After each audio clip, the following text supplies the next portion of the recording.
আসসালামু আলাইকুম রহমতুল্লাহ। আজকে আমরা ক্যালকুলেটরের সাহায্যে উৎপাদকের বিশ্লেষণ খুব সহজে করবো ভাই। দেখো দেখো ক্যালকুলেটর দিয়ে উৎপাদকের বিশ্লেষণ করতে হলে তোমাকে কি করা লাগবে। দেখো এখানে মুড আছে না ভাই, মুড, এই মুডে 3বার প্রেস করবা। 1 2 3। এরপর কি লেখা আছে ভাই, EQN। এই দেখো ভালো করে EQN লেখা আছে, EQN। এই EQN কতই আছে, 1-এ, তাহলে 1 প্রেস করবা। এরপর দেখো খুব ভালো করে দেখো ভাই, এই এখানে তীর চিহ্ন আছে। তীর চিহ্ন কোন পাশে আছে, ডান পাশে আছে না ভাই। এখানে কিন্তু তোমাকে 1 ও 2 প্রেস করা যাবে না, 3 প্রেস করা যাবে না। দেখো তীর চিহ্ন আছে না ভাই, এই তীর চিহ্ন কোন পাশে আছে, ডান পাশে আছে। এই যে এখানে এই দেখো ভাই কপি লেখা, এখানে ডান পাশে তীর চিহ্ন, এই যে তাহলে তীর চিহ্নটা কোন পাশে আছে ভাই, ডান পাশে। তাহলে তোমাকে এখানে ডান পাশে প্রেস করা লাগবে, এই যে প্রেস করলাম।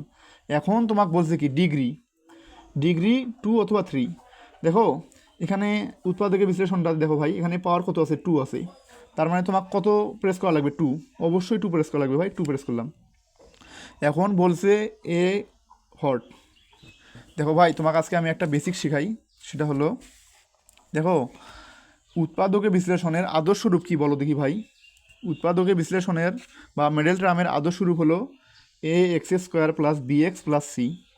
দেখো ভাই এখান থেকে x² আছে না ভাই, x² সামনে যেটা থাকে সেটা কিসের মান, এর মান। এক্সের সামনে যেটা থাকে সেটা হলো বির মান, আর যেটা ধ্রুবক থাকে অর্থাৎ যার সাথে কোনো চলক থাকে না সেটা হলো সির মান। তো বলো দেখি এখানে এ হট, তাহলে এখানে বলো দেখি ভাই এখানে এর মান কী হবে। দেখো x² সামনে কিছু কি আছে, না কিছু নাই, মানে কি আছে ভাই, অবশ্যই 1 আছে। তাহলে এর মান কি হবে, 1। এই যে 1, দেখো ভাই 1 প্রেস করলাম, 1 ইকুয়াল। এখন বলছে বি হট, বির মান কী হবে। দেখো আমরা জানি কি ভাই, এক্সের সামনে যেটা থাকে সেটা কিসের মান, বির মান। তো এক্সের সামনে কি আছে, 12 আছে। তাহলে বির মান কী হবে ভাই, 12 ইকুয়াল দিলাম। এরপর বলছে কি সির মান, সির মান কোনটা হয় ভাই। দেখো যেটার সাথে কোনো কি থাকে না, চলক থাকে না, সেটা কি হবে, সির মান। তাহলে সির মান কী হবে, 35 ইকুয়াল দিলাম। এই যে এই দেখো আমাদের অ্যান্সার আসি গেছে ভাই। অ্যান্সার কী হবে, x1 ইকুয়াল দেওয়া আছে কি -5। x1 ইকুয়াল, দেখো x1 ইকুয়াল -5, আর হলো x2 ইকুয়াল -7।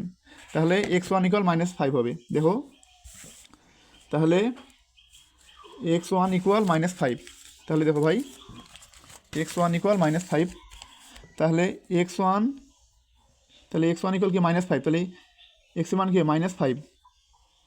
দেখো x এর মান কি আসছে -5, x এর মান যদি -5 হয় তাহলে -5 যদি এই পাশে নিয়ে আসি কী হবে ভাই, +5, x +5। তাহলে এই যে মিডল টার্ম আছে ভাই, এটার একটা উৎপাদক কী হবে, x +5। আবার x = কত বের হয়েছে, -7। x = কী বের হয়েছে ভাই, -7। তাহলে -7 যদি এই পাশে নিয়ে আসি তাহলে কী হবে, +7, x +7। তাহলে অতএব এই যে মিডল টার্ম আছে এটা দুটো উৎপাদক হবে, সেটা হবে কী হবে, x +5, x +7। তো আশা করি বুঝছো ভাই। তো দেখো এখন এইটা দ্বিতীয়টা। তো দেখো ভাই দ্বিতীয়টা করার ক্ষেত্রে আমরা কি আবার সিরিং চালু করবো, কখনোই না, আমাদের চালু করাই আছে। দেখো এখানে বলা আছে কি এ ইকুয়াল হট, তুমি শুধু এর মান দিবা। এখানে বলো দেখি এই যে x² সামনে কি আছে, কিছু আছে না, তাহলে এখানেও কি হবে, এর মান কি হবে, 1 হবে। তাহলে এই যে এ ইকুয়াল হট, এ যায় কি দিবা ভাই, 1, অবশ্যই 1 দিবা। 1 প্রেস করলাম। এখন এখানে বলছে যে বি ইকুয়াল হট, বি কি ভাই, এক্সের সামনে যেটা আছে এটা হলো বির মান। বির মান কত হবে বলো দেখি, 7। বি ইকুয়াল কি দিবা, 7 দিছো। এখন সির মান, সির মান কী হবে বলো দেখি ভাই, সির মান 12। সি ইকুয়াল কী দিবা, 12 দিব। এই দেখো আসি গেছে। তাহলে x1 ইকুয়াল কী আছে ভাই, -3। x1 ইকুয়াল কী আছে ভাই, -3। তাহলে দেখো দ্বিতীয় যে মিডল টার্মটা আছে ভাই, তাহলে এটার এক্সের মান কী হবে, -3। তাহলে অতএব x +3, -3টা ইকুয়ালের বাম পাশে আসলে কী হবে, +3 হবে। তাহলে x +3, অতএব এই যে মিডল টার্ম আছে ভাই এটার একটা উৎপাদক কী হবে, x +3। তাহলে এবারকে আর একটা উৎপাদক দেখো, ইকুয়ালে চাপ দিব, x2 ইকুয়াল কী বেরোয়েছে ভাই, -4। তার মানে কি x = কী হবে, -4। তাহলে -4 যদি ইকুয়ালের বাম পাশে আসে কী হবে, +4 হয়ে যাবে। তাহলে x +4। তাহলে দেখো এই যে মিডল টার্ম আছে ভাই এটার একটা উৎপাদক হবে x +3, আর এটা হবে কি x +4। তো আশা করি বুঝছো ভাই, তাহলে এটা হবে অ্যান্সার।